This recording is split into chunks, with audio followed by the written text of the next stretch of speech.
Hey, welcome back to Rookie Roost. As I mentioned in the last video, we're finally at that stage where it's time to start making things look pretty, and we are making some speedy progress.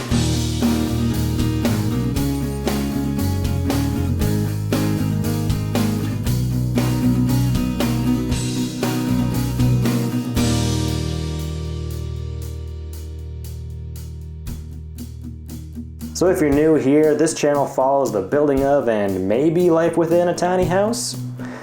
And as the last video showed, we were just about to put this wallboard on, and as soon as we did get it on, we rushed out, got some stain, got the brushes, and started staining the joists. Okay, let's not drip it everywhere. Whoa, it's dark. Whoa! Not a whole lot to say about staining the joists, really. We decided to go with a darkish brown just to make them really stand out from the ceiling and walls. It immediately made them look old and rustic, which we kinda like. We didn't do as nice of a job on the staining as we could have, but there's not much we can do to change that now, short of sanding them down like crazy and redoing it. I'm probably being overly critical, but we're finally at that stage where we're just trying to make things look nice, so I'm gonna be a little picky. A couple of days later, I decided it was time to try out the spray foam insulation that goes around the windows and door. I needed to chisel out little bits of shim that didn't break off nicely, otherwise the window trim won't sit in there properly. So today I'm going to attempt to use this stuff, which is apparently great stuff. This will insulate around the windows and door. And I've never used it before, so we're gonna open it up and try it out. Alright, let's shake it real well.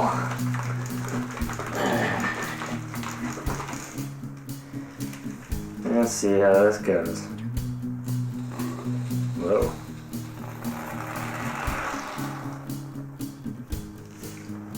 That seems easy enough. Kind of stinky.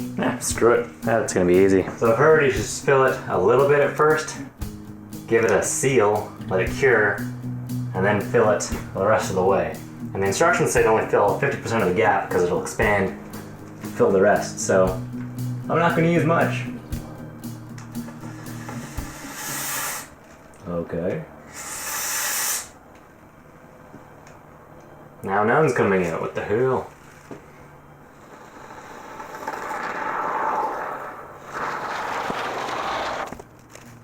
Definitely works better if it's upside down. So some of it won't get a second coat. There's, especially right there. I had a lot come out right there, but most of the spots are pretty good. I got it kind of deep in there, so you're able to go lightly with a second squirting once that's cured. Hopefully, that's good advice.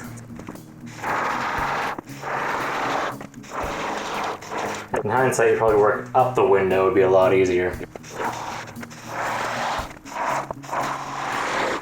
First one, not so good. A little much in there. It definitely made a big difference once I figured out kind of how it all comes out. Didn't do too bad on the top there. But there's a ton in the bottom here because I tried working from the top down.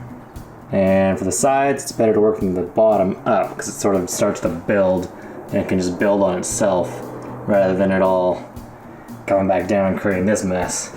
Ugh. Then I moved over here, did a bit better. So you can see that I haven't filled the entire cavity under there yet because this stuff creates like a bit of a skin on it as it cures. It takes about 8 hours to cure. And so that skin will be like a bit of an air barrier.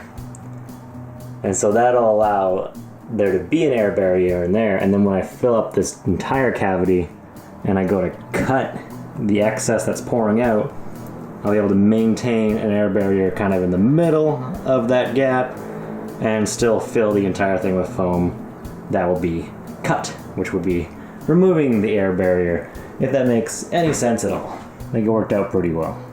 So come back tomorrow, add another layer of the foam, and that'll be it. The next day, Jackie and I primed the final bits of the interior and I finished spraying foam into the windows. I found the foam nozzle straw thing to be a little easier to use if I cut off the big yellow part at the end. It made getting into the small spaces a lot easier.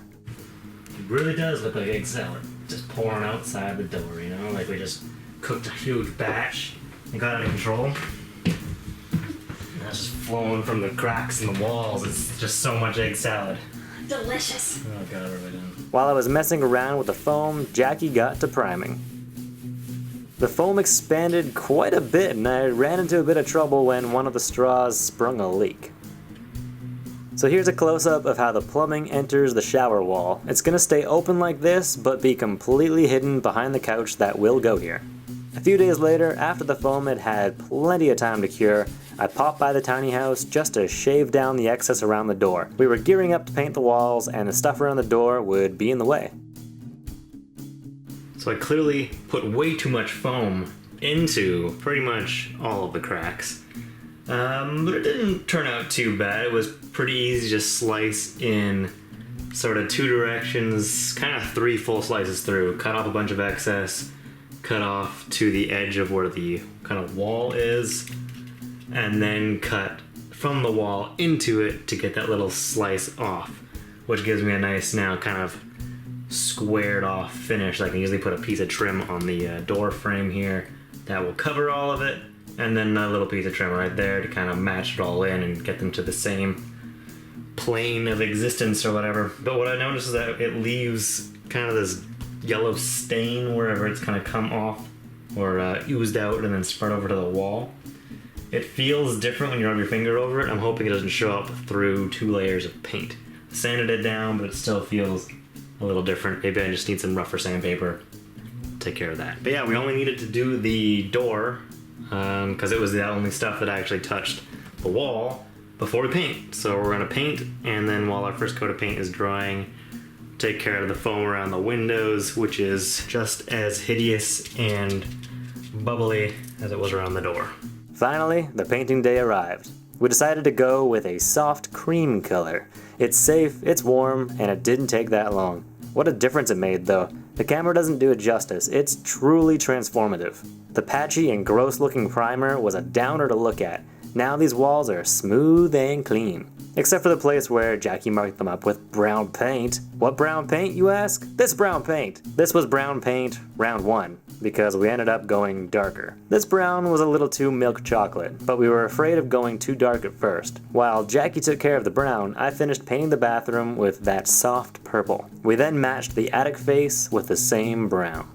Between coats, we went around to all of the windows and cut off the excess foam insulation. We found that a paint scraper worked well to loosen the foam from the side, then it was simple to just cut into it from the other angle and remove.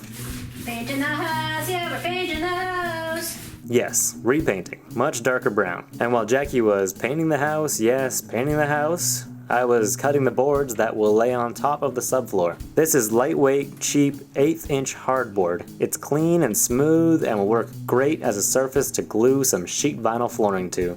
Yeah, at the end of the day, like, your baseboard's gonna be Yeah, pretty freaking thick. You won't see much of that. Before I was down in the tiny house, I decided to go with this. To attach the hardboard to the subfloor, we first smeared around some general construction glue, stomped on it a bit to make sure it was nice and flat, then filled it absolutely full of tiny finishing nails. Can you believe we've made it through this whole project without a nail gun?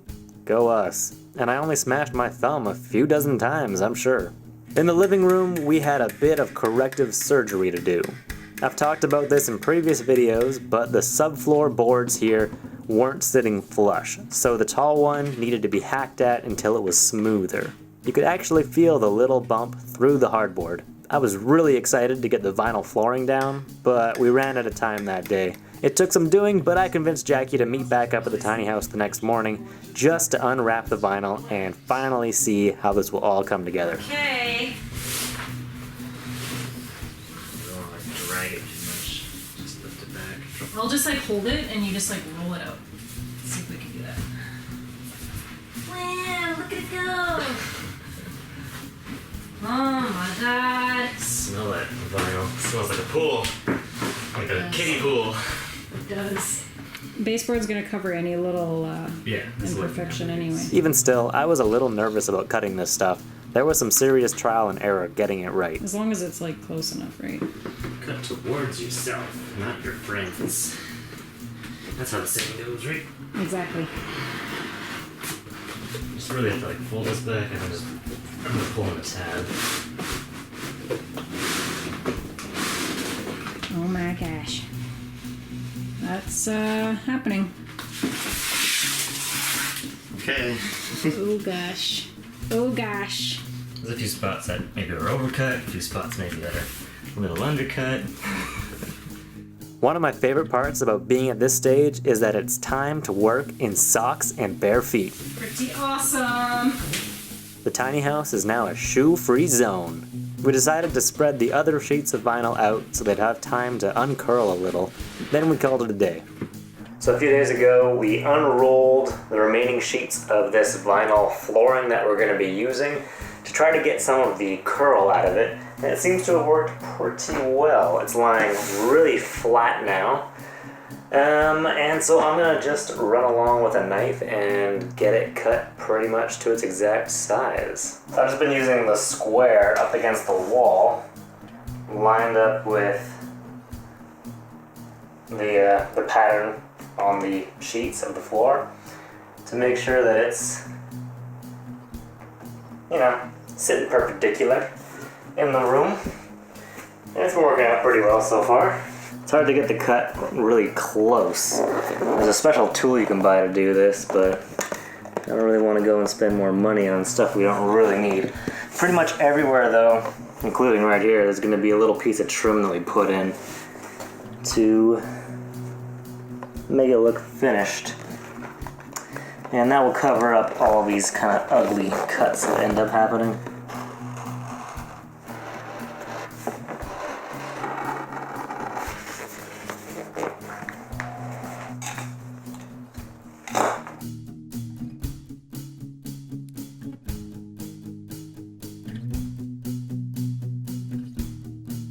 And of course, all of this will get trim around it. Some kind of a lip or something there to nicely seal all that off. Trim will save the day. Ta-da! So we went with these vinyl sheets, which just came in 6 by 8 foot rolls from Home Depot, because they're lightweight, they're fairly inexpensive, and they're really easy to install. I mean, they're going down super quick, super easy.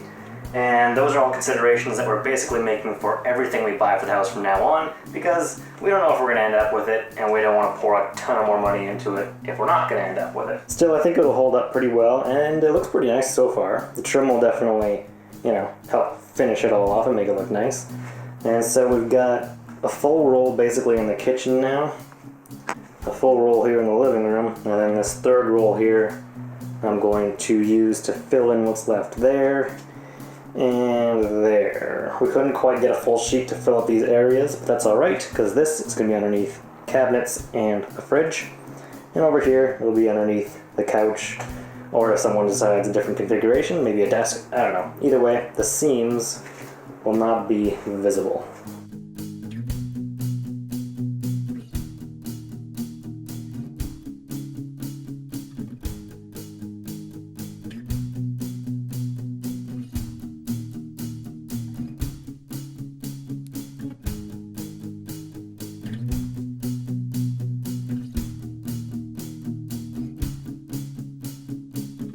And that's it for this video. As you can see, things are really starting to get pulled together, and the end is actually in sight. Once we get trim on all this stuff, it's just, I mean, that's it. The house is gonna be done.